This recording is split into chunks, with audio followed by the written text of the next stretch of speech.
버리고 받으라.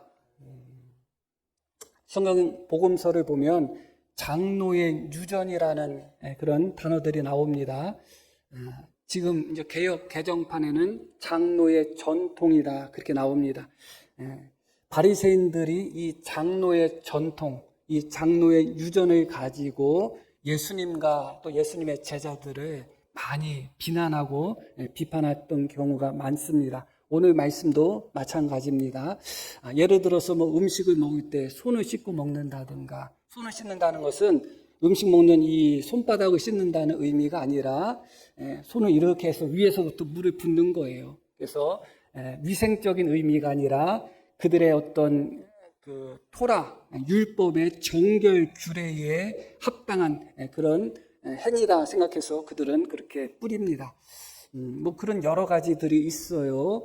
그렇게 장로들의 전통을 지키지 않는다 하며 오늘 말씀 보면 예수님과 제자들을 비난하는 장면으로 말씀이 시작이 됩니다. 장로들의 전통이 뭔가를 먼저 아셔야 돼요. 장로들의 유전, 장로들의 전통하니까 오래전부터 내려왔던 가르침이다. 그 정도로 생각이 들죠. 그런데 그렇지 않습니다. 바리새인들이 생각했던 장로들의 전통은 그냥 위에서부터 옛날부터 내려왔던 어떤 성경적인 해석이고 성경적인 가르침이고 성경적인 적용이다. 그 정도 차원이 아니에요. 그들은 장로들의 전통을 어떻게 받아들였는가? 구전율법으로 받아들였습니다. 구전율법이라는 것이 무엇인가? 하나님께서 입술과 입술을 통해서 전하여지게 만드신 하나님의 율법, 토라다 그렇게 생각한 것입니다. 그러니까 이 장로들의 전통을 기록된 율법, 기록된 모세 오경과 동등한 권위로 인정했다는 거예요. 장로들의 전통도 하나님께서 계시하신 하나님의 율법이다. 그런데 하나님께서 하나님의 율법을, 말씀을 계시하실 때 기록된 형식으로 계시하시기도 하고 말씀 형식으로, 구전 형식으로 계시하시기도 했다. 그것입니다. 그래서 그들은 장로들의 전통을 이야기할 때 그 장로들의 전통은 모세가 시내산에서 하나님께 모세 오경, 하나님의 말씀을 계시받을 때 기록된 형태의 말씀과 구전 형태의 말씀을 둘 다 계시로 받았다고 그들은 믿는 것입니다. 그러니까 장로들의 전통은 우리가 생각하는 것처럼 그냥 오래전부터 내려왔던 관습이나 오래전부터 내려왔던 가르침이 아니라 모세 때부터 내려왔던 구전율법이다. 기록된 율법이 아니라 입술과 입술을 통해서 계속 전달되어 온 하나님의 말씀, 기록된 말씀과 동등한 권위가 있다. 그들은 그렇게 생각한 거예요. 그것이 너무너무 중요합니다. 그래서 그들은 하나님께서 모세에게 계시를 주시는데 구전된 형태의 계시도 주셨다. 기록된 형태의 계시뿐만 아니라 그 구전된 형태의 계시는 모세를 통해서 여호수아를 통해서 장로들을 통해서 선지자들 등등 계속 그것이 내려왔다는 거예요. 그것이 이제 지금 누구에게까지 내려왔는가? 바리새인들에게까지 내려왔다고 생각합니다. 그래서 그들은 이 장로들의 전통 율법을 하나님의 말씀과 동등한 권위에 두고 있었어요. 그런데 오늘 말씀을 보면 오히려 하나님의 말씀보다 더 기록된 말씀보다 더 높은 권위에 올려두었다는 그런 증거를 오늘 발견하게 되는 것입니다. 그런 모습을 보면서 예수님께서 이렇게 말씀하십니다. 한번 5절 말씀부터 볼게요. 이에 바리새인들과 서기관들이 예수께 묻되 어찌하여 당신의 제자들은 장로들의 전통을 준행하지 아니하고 부정한 손으로 떡을 먹나이까? 이 이야기는 말씀드렸듯이 장로들의 전통은 그냥 우리가 흔히 생각하는 의미의 전통이 아니라 하나님의 율법을 의미하는 거예요. 그들이 말하기는 구전된 율법이다 그거예요. 왜 그것을 지키지 않습니까? 그렇게 이야기합니다. 이 이야기는 지금 당신들은 하나님의 말씀, 하나님의 율법을 어기고 있다 그거예요. 전통을 어겼다가 아니라 하나님의 율법을 어겼다 그런 의미예요. 이어서 보겠습니다. 그들을 향해서 예수님이 이렇게 말씀하십니다. 이르시되 이사야가 너희 외식하는 자에 대하여 잘 예언하였도다. 기록하였으되 이 백성이 입술로는 나를 공경하되 마음은 내게서 멀도다. 자, 이 말씀을 기억하셔야 돼요, 오늘. 마음이 내게서 멀다. 입술로는 나를 공경하지만 그 마음은 하나님으로부터 멀리 떨어져 있다. 그 다음 절. 사람의 계명으로 교훈을 삼아 가르치나니. 이 사람의 계명도 오늘 말씀에서 기억하셔야 됩니다. 그들은 장로들의 전통이 사람의 계명이라고 생각한 것이 아니라 하나님께서 모세에게 구전 형태로 주신 율법이라고 믿었습니다. 하나님의 말씀이라고 믿었어요. 그런데 예수님은 그것을 무엇이라고 말씀하신 거예요? 그것은 사람의 계명이지 하나님께서 계시로 주신 토라와 동등한 율법의 말씀은 아니다, 그겁니다. 사람의 계명으로 교훈을 삼아 가르치나니 나를 헛되이 경배하는도다 하였느니라. 당연하죠.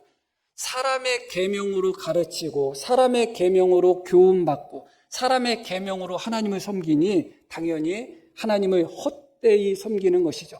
하나님을 잘 섬긴다고 생각하지만 하나님을 섬기는 기준이 사람의 가르침이고 사람의 계명이고 사람의 교훈이기 때문에 결국 그것을 가지고 하나님을 섬긴다는 것은 하나님을 헛되이 섬기는 것이 될 수밖에 없다. 이어서 말씀도 볼게요. 너희가 하나님의 계명은 버리고 사람의 전통을 지키느니라. 여기서 사람의 전통은 장로들의 전통을 이야기하고 있는 것이고 예수님은 이것을 사람의 전통, 사람의 계명이라고 말씀하지만 바리새인들은 이것을 무엇으로 생각했다고요? 하나님이 모세에게 주신 구전 형태의 율법이라고 생각한 거예요. 이것을 그들은 말씀, 하나님의 말씀이라고 생각했지만 예수님은 그것은 하나님의 말씀이 아니라 사람의 전통이다. 그것은 하나님의 교훈이 아니라 사람의 교훈이다. 그러면서 이렇게 말씀합니다. 너희가 그 사람의 전통을 지키려고 도리어 하나님의 말씀, 하나님의 계명은 어떻게 했다? 버렸다. 그렇게 말씀이 나옵니다. 이어지는 말씀도 볼게요. 또 이르시되 너희가 너희 전통을 지키려고 하나님의 계명을 잘 저버렸다. 오히려 그 전통을 지키기 위하여 하나님의 계명을 너희가 무효화시켰다. 저버렸다. 그렇게 말씀합니다. 자, 이 부분에 대해서 조금 더 우리가 생각해 볼 부분이 있습니다. 그것은 무엇이냐면 그들이 장로들의 전통을 지키는 것, 그것은 엄밀한 의미에서 그것이 하나님의 말씀이 아니고 인간의 말인데 지킨다고 생각한 것이 아니에요. 그것이 하나님의 말씀이라고 믿었습니다. 그렇기 때문에 그들은 장로들의 전통을 지킨 것이죠. 그런데 문제는 장로들의 전통과 기록된 하나님의 말씀이 서로 모순이 될 때가 많단 말이죠. 그러면 하나님을 사랑하는 마음을 갖고 있는 자들이라면, 마음이 하나님께 가까이 있는 자들이라면 내려오는 전통과 장로들의 전통과 기록된 하나님의 말씀이 서로 모순이 된다면 어떤 것을 선택해야 될까요? 기록된 하나님의 말씀을 선택해야죠.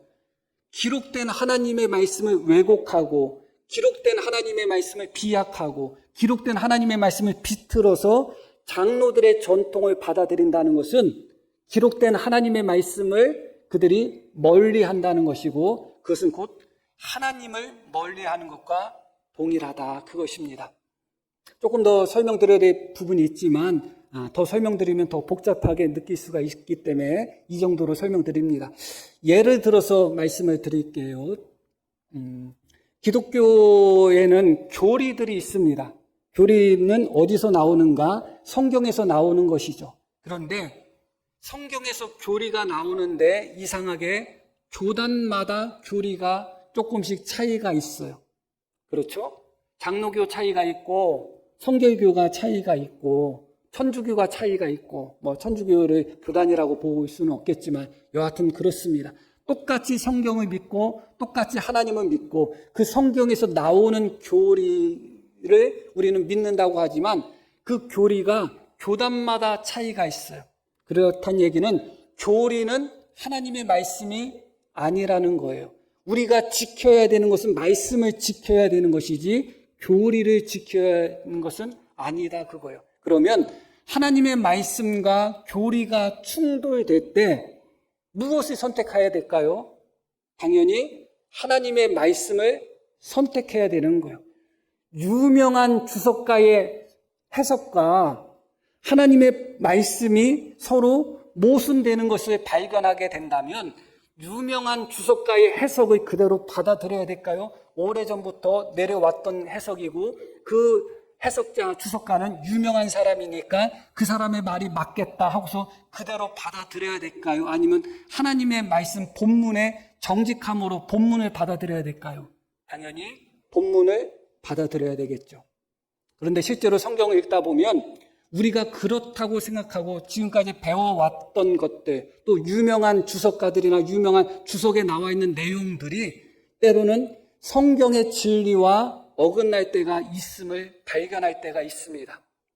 그러나 대부분 사람들은 그 순간에 무엇을 선택하는가? 이미 오래전부터 내려왔던 해석을 선택하고 이미 유명하다고 이름난 사람들의 해석을 그대로 받아들이는 거예요. 본문이 그것을 말하지 않는다 할지라도 그 부분에 대해서 더 이상 연구하려고 하지 않고 상고하려고 하지 않고 분석하려고 하지 않고 그 부분을 다시 한번 점검하려고 하지 않고 원래 이거야 하면서 그대로 받아들이는 경향이 있었다는 겁니다. 자, 그렇다면 하나님을 사랑하는 마음이 있다면 하나님의 말씀이 왜곡되는 해석을 받아들일 수 있을까요? 정말 하나님의 말씀을 사모하고 하나님을 사랑하는 마음이 있다면 말씀을 오염시키거나 말씀을 왜곡하거나 말씀을 곡해하는 해석을 볼 때 그것이 이미 오래전부터 내려온 해석이라 할지라도 많은 사람들이 그것이 옳은 해석이라고 쫓아간다 할지라도 하나님의 말씀에서 어긋난 것을 발견하게 된다면 그것을 거부해야 되는 것이죠. 그것이 바로 하나님과 마음이 가깝다는 의미인 것입니다. 그러나 하나님으로부터 마음이 멀어진 사람들은 하나님의 말씀을 더 바르게 알고자 하는 마음도 별로 없어요. 하나님의 말씀을 더 깊이 깨닫고자 하는 마음도 없어요. 하나님의 말씀이 혹시 오해되거나 하나님의 말씀이 혹시 잘못 해석됐다 할지라도 거기에 크게 신경 쓰지 않는 거예요. 그러다 보니까 성경을 연구하고 성경을 연구한 것을 가지고 설교를 준비한 것을 가지고 설교를 할 때 항상 기존에 전해오는 기존에 알려진 해석들만 그대로 보고 이것이 정말 하나님의 말씀을 바르게 해석한 것인지 하나님의 말씀을 정직하게 해석한 것인지 그것을 분별하지 않고 그냥 그대로 알려진 해석이고 그냥 그대로 이 사람 저 사람이 그렇다고 하니까 그대로 받아들여서 그대로 그것을 설교로 하는 경우들이 많이 있는 것이죠. 그런데 장로들의 전통 중에 어떤 것은 하나님의 율법을 바르게 해석하고 바르게 전했던 것들도 많습니다. 장로들의 전통이 다 잘못된 것은 아니에요. 그러나 어떤 장로들의 전통은 하나님의 말씀을 폐하고 하나님의 말씀과 반대되고 하나님의 말씀을 오해하게 만들고 곡해하게 만드는 장로들의 전통들이 있었다는 거예요. 그런데 바리새인들은 무엇을 했는가?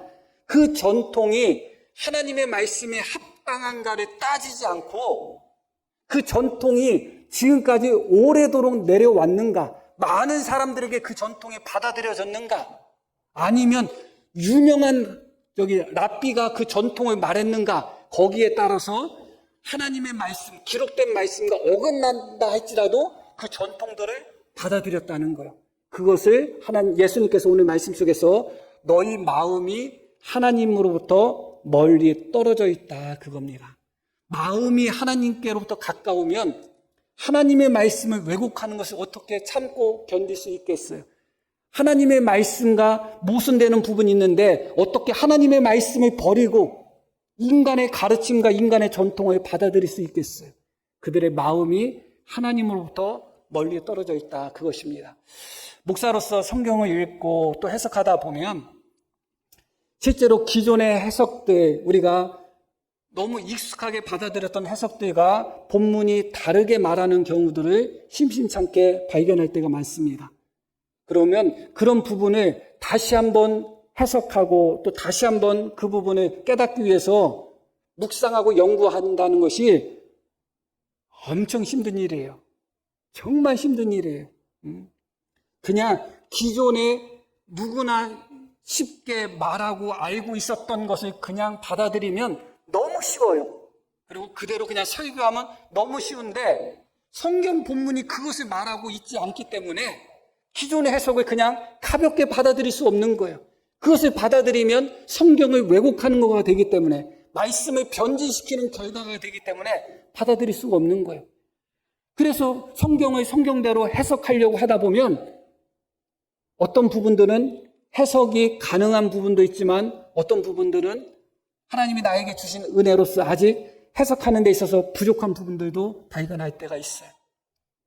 때로는 그 부분을 해석하기 위해서 몇 날 며칠을 계속 말씀을 붙들고 씨름해도 해결이 되지 않을 때가 있어요. 그래도 마음속에 이미 알려진 것을 그대로 받아들인다면 하나님의 말씀이 왜곡될 수밖에 없기 때문에 받아들일 수가 없는 거예요. 그러나 말씀드렸듯이 바리새인들은 어떻게 했다고요? 그들은 하나님의 말씀, 기록된 말씀과 충돌된다 할지라도 장로들의 전통 중에 많은 사람들이 이미 지키고 있거나 오래전부터 내려왔거나 어떤 권위자가 주장한 것은 그것이 하나님의 말씀이라 하면서 그 구전들을 그대로 받아들인 거예요. 기록된 하나님의 말씀이 훼손되고 기록된 하나님의 말씀이 무시되고 기록된 하나님의 말씀이 외면돼도 그렇게 했다는 것입니다. 그것을 예수님은 너희 마음이 하나님으로부터 멀리 떨어져 있다. 너희 마음이 하나님으로부터 멀기 때문에 하나님의 말씀을 왜곡해도 아무렇지 않았던 것이다.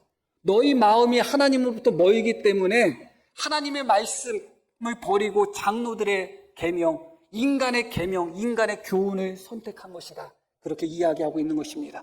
우리 마음이 하나님께로 가깝다면 사람의 계명을 선택할까요? 아니면 하나님의 계명을 선택할까요? 너무너무 명백하고 당연한 것입니다.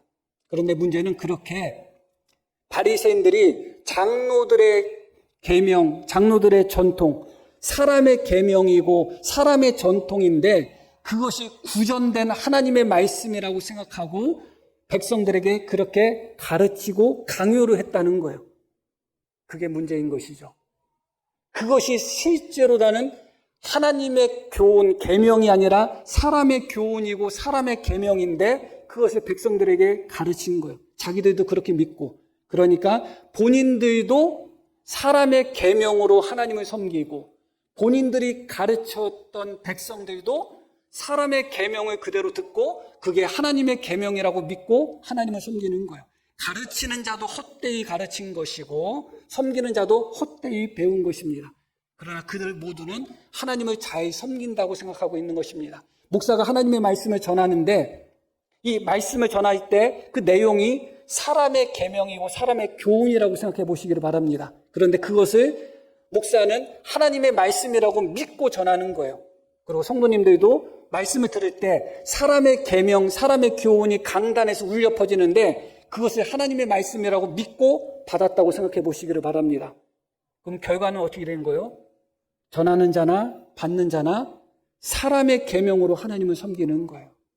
만약에 제가 그런 목사라면 강단에서 말씀을 전할 때 사람의 계명, 사람의 교훈을 전하는 목사라면 우리 성도님들은 그것이 하나님의 말씀이라고 생각하며 그것을 듣고 순종하겠죠. 나 하나님 잘 믿는다고 생각하겠죠. 그러나 주님이 보시기에는 헛되이 나를 섬기는 것이다. 사람의 계명으로 나를 섬기니 헛되이 섬기는 것이다. 그렇기 때문에 이 부분에 있어서는 전하는 자의 책임만 있지 않고 듣는 자의 책임이 분명히 있습니다. 말씀을 들을 때 강단에서 선포되는 말씀이라고 해서 무조건 아멘하고 강단에서 선포되는 말씀이라고 해서 무조건 하나님의 말씀이라고 생각하는 태도 겸손해 보이지만 그렇게 좋은 태도가 아닙니다. 강단에서 선포되는 그 교훈, 그 계명, 그 말씀이 살아계신 하나님의 말씀인지 아니면 인간의 교훈이고 인간의 생각이고 인간의 계명인지를 분별하셔야 되는 겁니다. 그걸 분별하지 않고 그대로 지금까지 들어왔던 거니까 다른 목사님들 그렇게 얘기하니까 그냥 그렇다고 생각하고 받아들인다면 결국은 하나님의 말씀이 아니라 사람의 계명을 받아들이고 사람의 계명을 쫓아가는 그런 헛된 신앙생활을 할 수 있다. 그것입니다. 말씀이 계속해서 이어집니다. 이어지는데 어떻게 이어지는가?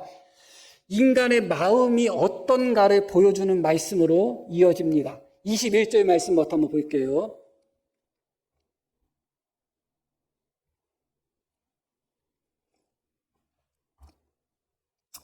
속에서 곧 사람의 마음에서 나오는 것은 악한 생각, 곧 음란과 도둑질과 살인과 간음과 탐욕과 악독과 속임과 음탕과 질투와 비방과 교만과 우매함이니 이 모든 악한 것이 다 속에서 나와서 사람을 더럽게 한다. 21절 다시 한번 볼게요. 속에서 곧 사람의 마음에서 나오는 것이라고 이야기하죠. 사람의 마음에서 무엇이 나오는가? 악한 생각들, 더러운 생각들이 사람 마음 속에서 나온다는 거예요. 그러니까 사람의 마음은 온갖 악하고 더러운 것을 자동적으로 만들어내고 생산하는 공장과도 같다고 생각하시면 됩니다. 이런 것이 바깥에서부터 들어오는 것이 아니라 만물보다 부패한 것이 사람의 마음이고 그 안에서 가만히만 있어도 못된 생각이 나오고 가만히 있어도 음란한 생각이 나오고 가만히 있어도 시기 질투하고 교만하는 것이 이 마음 속에서부터 일어난다는 거예요. 그게 사람의 마음의 기본값이다. 누구나 할 것 없이 그 마음을 가지고 있다는 거예요. 그런데 그렇게 기본값이 온갖 마음 속에서 악한 생각과 음란한 생각과 더러운 생각들 그 모든 것들을 마음속에서 우리 마음은 계속 만들어내는 공장과 같은데 그 마음에 하나님의 말씀이 심겨질 때 이런 부분들이 통제가 될 수 있는 거예요. 그런데 그 마음에 하나님의 말씀이 심겨지지 않고 사람의 계명이, 사람의 교훈이, 사람의 가르침이 심겨진다면 우리 마음에 있는 악한 이런 생각들, 이 더러운 것들, 이 모든 것들이 계속해서 생산만 되지 멈춰지거나 줄어들지 않는 거예요. 많은 사람들이 예수님을 10년, 20년, 30년 믿어도 변화되지 않는다. 변화되지 않는 사람들 중에 가장 큰 이유 중에 하나는 무엇이냐? 우리가 들어왔던 말씀이 하나님의 말씀이 아니라 사람의 교훈일 수 있다는 거예요. 한 번도 교회에 빠지지 않고 예배 때마다 하나님의 말씀을 듣는다 할지라도 선포되는 말씀이 하나님의 말씀이 아니라 사람의 교훈, 사람의 가르침, 사람의 계명이 선포된다면 어찌 사람의 교훈이 우리 마음속에 들어와서 태생 때부터 원죄 속에서 이미 스스로 자가 발전하면서 악한 생각과 악한 더러운 모든 것들을 만들어내는 우리 마음을 변화시킬 수 있겠어요? 사람의 교훈은 본질적으로 우리 마음을 변화시키지 못합니다. 사람의 교훈은 우리 마음을 새롭게 하지 못하는 거예요. 말씀을 듣고 또 들었음에도 불구하고 여전히 우리 마음속에 악한 생각, 음란, 도둑질, 교만, 시기, 질투, 탐욕 이런 것들이 가득하다면 어쩌면 우리가 지금까지 들어왔던 수많은 설교들이 하나님의 말씀이 아니라 사람의 교훈일 수도 있다. 그것입니다. 실제로 TV 강연이나 유튜브 강연 보면 좋은 강연들 많아요. 처세술에 관한 강연들, 인간관계에 관한 강연들, 성공에 관한 강연들 너무너무 좋은 것들 많습니다. 다 사람의 계명이고 사람의 교훈이죠. 강단에서도 하나님의 말씀을 읽고 하나님의 말씀을 전한다 하지만 그 중심이 사람의 계명인 것들이 많이 있습니다. 우리 영혼을 변화시키지 못하고 우리의 마음을 변화시키지 못하는 거예요. 사람의 계명이기 때문에. 그런데 참된 하나님의 말씀이 선포가 됨에도 불구하고 여전히 우리 마음속에 온갖 더러운 것들이 넘쳐날 때가 있습니다. 그 경우가 두 가지가 있습니다. 요한복음 8장을 한번 볼게요. 나도 너희가 아브라함의 자손인 줄 아노라. 함께 읽을게요. 그러나 내 말이 너희 안에 있을 곳이 없으므로 나를 죽이려 하는도다. 너무나 끔찍한 말씀이죠. 나도 너희가 아브라함의 자손인 거 알고 있다. 너희는 아브라함의 자손이다. 믿음의 자손 아브라함의 자손이고 하나님이 선택한 하나님의 선민의 조상인 아브라함의 자손인 거 알고 있다. 그런데 아브라함의 자손인 너희 마음속에, 너희 안에 내 말이 있을 곳이 없다는 겁니다. 예수님께서 말씀하셨고, 예수님은 살아계신 말씀이잖아요. 태초부터 계셨던 말씀, 육신이 되신 말씀, 그 말씀이신 예수님이 직접 말씀을 전했으니 어떤 다른 것이 있겠어요? 아무리 훌륭한 목사가 하나님의 말씀을 아무리 바르게 전한다 할지라도 예수님이 말씀을 전한 거와 비교할 수 있겠어요? 그런데 그 살아계신 하나님의 아들, 살아계신 예수님, 살아계신 말씀이신 예수님이 직접 말씀을 전하셨는데 누구에게 전했는가? 아브라함의 자손, 하나님을 믿는다고 하는 이스라엘 백성들에게 말씀을 전했지만 그들 안에 말씀이 있을 자리가 없어요. 말씀이 심어지지 않는 거예요. 그래서 그들은 어떻게 했다고요? 예수님을 죽이려고 한다. 강단에서 선포되는 말씀이 사람의 계명이고 하나님의 계명, 하나님의 말씀이 아니라면 1차적으로 나는 말씀을 전하는 목사의 몫이고 목사의 책임입니다. 하나님 앞에 크게 심판을 받을 것이죠. 그러나 목사가 비록 하나님의 말씀이 아니라 사람의 계명을 지킨다고 전한다 할지라도 성도님들이 그것을 그대로 받아들였다? 그럼 그때부터는 성도님들의 잘못이고 책임입니다. 둘 다 하나님 앞에 심판대 앞에 설 수밖에 없을 것입니다. 베레아 사람들은 하나님의 말씀을 그냥 받지 않았습니다. 그것이 정말 그러한가, 그것이 정말 참인가 하여 다시 한번 성경을 상고했다고 합니다. 강단에서 목사가 인간의 계명을, 인간의 가르침을 전한다 할지라도 듣는 성도님들은 그것이 정말 참인가, 그것이 정말 하나님의 말씀인가를 상고하셔야 돼요. 그래야지 하나님을 사랑하는 것이죠. 그런데 강단에서 목사가 사람의 계명을 전하면 그것은 피차 멸망할 수밖에 없는 결과가 찾아올 수밖에 없고 목사도 하나님 앞에 더 크게 심판을 받을 수밖에 없습니다. 그런데 강단에서 선포되는 말씀이 살아계신 하나님의 말씀이라면 어떻게 생각하시겠어요? 그 말씀이 인간의 계명이 아니라 참된 말씀이라면, 지금 이 순간 제가 선포하는 이 말씀이 사람의 교훈이 아니라 참된 하나님의 말씀이라면, 그럼 그때부터 숙제는 성도님들에게 다 넘어가는 겁니다. 이 말씀을 받아들이느냐 받아들이지 않느냐예요. 예수님을 믿는다고 하지만 참된 하나님의 말씀이 선포돼도 내 마음속에 그 마음이 있을 곳이 없다면, 내 마음속에서부터 그 말씀을 받아들이지 않는다면 아브라함의 자손이라 할지라도 그들은 구원을 받을 수 없는 것이죠. 오히려 그들 안에 계속 여전히 더러운 생각들, 악한 생각들, 살인, 탐욕, 교만, 시기, 질투, 미움, 이런 것들만 가득 넘칠 수밖에 없는 것입니다. 목사의 책임은 거기까지입니다. 살아계신 하나님의 말씀을 정직하게 전하는 데까지. 하나님의 말씀을 전할 때 인간의 교훈으로 전하지 않고 하나님의 교훈으로 전하는 데까지가 목사의 책임입니다. 그리고 그 다음부터는 성도님들의 몫이고 숙제인 것입니다. 그 말씀을 내 마음에 받아들이는가, 아니면 여전히 그 말씀을 거부하는가는 이제는 공이 넘어간 거예요. 그런데 이 요한복음 8장에 보니까 예수님이 말씀을 직접 전했음에도 불구하고 아브라함의 자손이라는 유대인들이 주님의 말씀을 거부합니다. 그들 마음에는 하나님의 말씀이 있을 곳이 없었어요.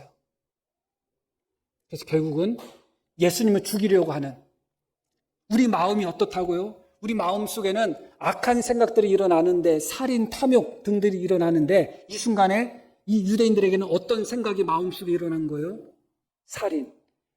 예수님의 말씀을 들으면서 예수님을 죽이고자 하는 욕구가 생긴 거예요. 주님의 말씀이 들어갈 곳이 없으니까.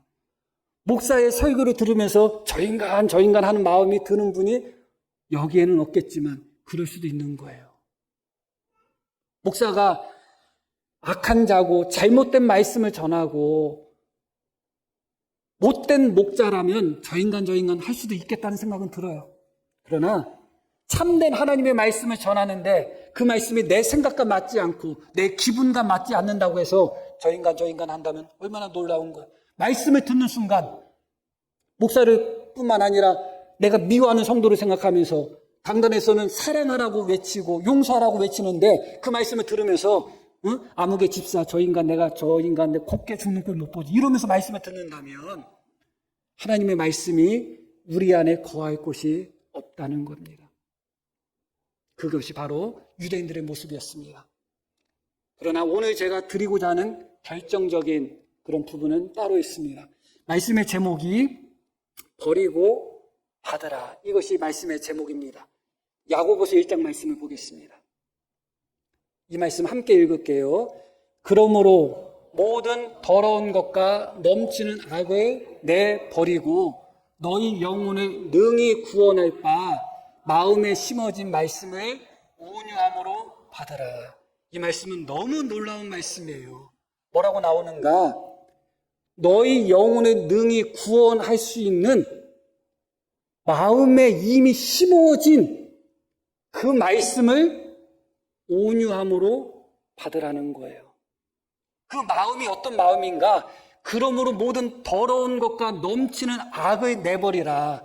우리의 마음이 마가복음 7장에 나오는 것처럼 사람의 마음은 온갖 악한 것들, 악한 생각이 가득한데 음행, 탐욕, 비방, 교만, 시기, 질투, 살인 이런 모든 것들이 사람의 마음에 가득하다고 배웠죠. 바로 모든 더러운 것과 넘치는 악이 우리 안에 있다는 거예요. 그런데 그런 우리 마음 속에 하나님께서 우리의 영혼을 능히 구원할 수 있는 하나님의 말씀을 어떻게 하셨다? 심으셨다는 거예요. 지금 이 순간도 마찬가지예요. 성도님들 중에 요한복음 8장에 나오는 말씀처럼 하나님의 말씀이 있을 곳이 전혀 없어서 아예 하나님의 말씀을 거부하고 거절하는 분도 있을 거예요. 그러나 이 자리에는 없을 줄 믿습니다. 그러나 대부분 성도들은 이 하나님의 말씀을 지금 받아들이고 있을 거예요. 이 하나님의 말씀은 지금 이 순간에 성도님들 마음속에 심어져 있어요. 그리고 심겨진 거예요. 지난주에 드렸던 말씀도 하나님이 성도들 마음속에 심으신 말씀이에요. 그런데 하나님이 우리 마음속에 어떤 마음? 온갖 더러운 것과 온갖 넘치는 악이 가득한 우리 마음속에 우리 영혼을 구원할 수 있는 하나님의 말씀을 심으셨다는 거예요. 그런데 하나님이 심어놓으신 그 말씀을 우리가 온유함으로 받아들이는가? 받아들인다는 것은 순종하고 삶으로 옮긴다는 거예요. 아니면 하나님 말씀을 들을 때 아멘 하고 말씀이 심겨지기는 심겨지지만 아유 그래도 어떻게 그 말씀대로 살아. 아유 그 말씀대로 살기 어려워. 살고는 싶은데 안 돼. 그것은 내 안에 심겨진 말씀을 내가 온유함으로 받아들이지 않는 거예요. 그런데 뭐라고 말씀하고 있어요? 그 말씀은 우리 영혼을 능히 구원할 말씀이라는 거예요. 지금 선포되는 말씀이 사람의 계명이 아니라 하나님의 계명이라면 성도님들이 판단하셔야 됩니다. 그렇다면 지금 선포되는 말씀은 성도님들을 능히 구원할 하나님의 말씀이고 심겨지는 것입니다. 그런데 그 하나님의 말씀이 우리 마음속에 심겨졌다고 해서 자동으로 구원받는가? 그렇지 않다는 거예요. 어떻게 해야 된다고요? 우리 마음에 심겨진 그 말씀을 우리가 온유함으로 받아들여야 된다. 온유함으로 그것을 순종해야 된다는 거예요. 이 말씀의 결정적인 부분이 무엇인가? 말씀이 심겨졌다고 해서 우리가 구원받는다는 것이 아니에요. 수많은 사람들이 우리를 구원할 수 있는 말씀이 그 마음속에 심겨졌음에도 불구하고 이것은 하나님의 은혜입니다. 그러나 하나님은 이 은혜 속에서 우리에게 두 가지 명령을 하셔요. 하나님 우리에게 두 가지 명령을 하신다는 것은 그 명령은 우리의 책임이에요. 하나님이 온갖 더러움이 가득한 우리 마음속에 우리를 구원할 수 있는 가장 거룩한 하나님의 말씀을 심으셨습니다. 하나님의 은혜죠. 그렇게 하나님이 은혜를 베풀며 두 가지 명령을 하시는데 그것은 무엇인가? 모든 더러운 것과 넘치는 악을 버리라는 겁니다. 이건 우리의 숙제, 우리의 책임이에요. 이건 명령형으로 되어 있는 것입니다. 그러고 마음에 심어진 말씀을 어떻게 하라고요? 온유함으로 받으라는 거예요. 많은 어리석은 사람들이 하나님의 은혜 이야기하면서 하나님이 우리에게 명령하신 책임까지도 은혜로 떠넘겨버리고 은혜로 치환시키는 경우가 있어요. 하나님이 우리에게 명령하셨다는 것은 우리의 책임이고 우리의 몫이에요. 하나님이 우리 마음속에 말씀, 구원의 말씀을 심었다는 거예요. 그러니 우리는 어떻게 하라고요? 그 구원의 말씀이 열매 맺을 수 있도록 우리 마음에 있는 온갖 더러운 것을 버리고 하나님이 심으신 그 말씀을 받아들이라는 거예요. 순종하라는 거예요. 이것을 은혜로 대신할 생각하지 마시기를 바랍니다. 버리는 것은 누가 버려야 되는 거예요? 성도님들이 버리셔야 되는 겁니다. 하나님의 온유한 말씀을 온유하게 받아들이고 순종하는 것 누가 해야 되는 거예요? 성도님들이 해야 되는 것입니다.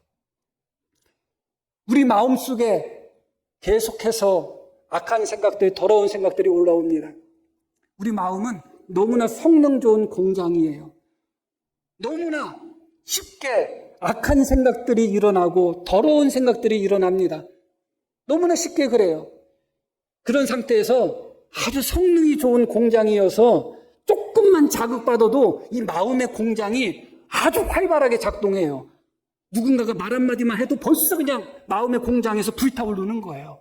누군가가 나 한번 쳐다만 봐도 벌써부터 기분이 나빠가지고 마음의 공장이 작동을 하는 거예요. 그만큼 우리 인간의 마음의 공장은 끊임없이 악을 만들어내고 끊임없이 죄악을 만들어냅니다. 조금 이쁜 아가씨만 지나가도 한번 봐도 우리 마음속에 음란한 공장이 바로 작동해버리는 거예요. 그만큼 성능이 좋은 거예요. 조그만 물질적인 것만 보아도 물질에 대한 탐욕이 바로 불타오르고 외부에 자극이 없어도 우리 마음은 그렇게 스스로 자가 발전하는데 이 세상에는 너무나 많은 자극들이 있어요. 눈으로 들어오는 유혹들이 너무 많고 귀로 들어오고 우리가 보고 경험하는 것들 중에 우리 마음속에 탐욕을 일으키고 음란함을 일으키고 죄악을 일으키는 것들이 세상에 너무너무 많아요.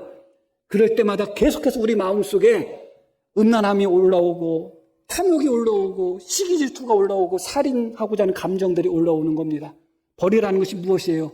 그때마다 주님 앞에 회개하고 그때마다 내려놓는 겁니다. 모으지 마시고 우리 마음속에 악한 생각이 올라오자마자 바로 잘라버리셔야 되는 거예요. 그 생각을 키우지 말고 그 생각을 발전시키지 말고 내 마음속에 누구를 미워하는 마음이 올라오는 순간 잘라버리고 버려야 되는 거예요. 주님 앞에 회개하고 버리셔야 되는 거예요. 그리고 어떻게 하라고요? 하나님이 우리 마음속에 심은 그 말씀을 받아들여야 된다. 순종해야 된다. 그것입니다. 그런 은혜가 있기를 바랍니다. 오늘 말씀이 그냥 말씀이라고 생각하지 마시길 바랍니다. 어쩌면 성도님들의 구원을 가를 수 있는 말씀이라는 것도 기억하셔야 됩니다. 주님의 말씀이 우리 안에 심겨졌다는 거 너무나 놀라운 은혜입니다. 온갖 더러움이 가득한 곳에 하나님은 우리를 믿으시고 그 우리 마음속에 우리를 구원하시기 위하여 가장 거룩한 하나님의 말씀을 심으셨습니다. 얼마나 더 큰 은혜를 바라요. 이만하면 하나님의 은혜는 이미 차고 넘칩니다. 내 안에 심겨진 하나님의 말씀, 그 말씀을 겸손히 온유함으로 받아들이고 그 말씀이 열매 맺고 구원 얻을 수 있도록 날마다 우리 안에 일어나는 더러운 생각들, 날마다 우리 안에 일어나는 악한 생각들을 기꺼이 자라나가지 못하도록 쓰레기가 생기면 생기는 대로 버리듯이 더러운 것이 생기면 그 즉시 버리듯이 우리 마음속에 일어나는 모든 악한 생각들 주님 앞에 순간순간 내려놓기를 바랍니다. 발전시키지 마시기를 바랍니다. 그리고 겸손한 마음으로 하나님의 말씀을 순종하시기를 바랍니다. 천국에서 다 만나기를 축복합니다.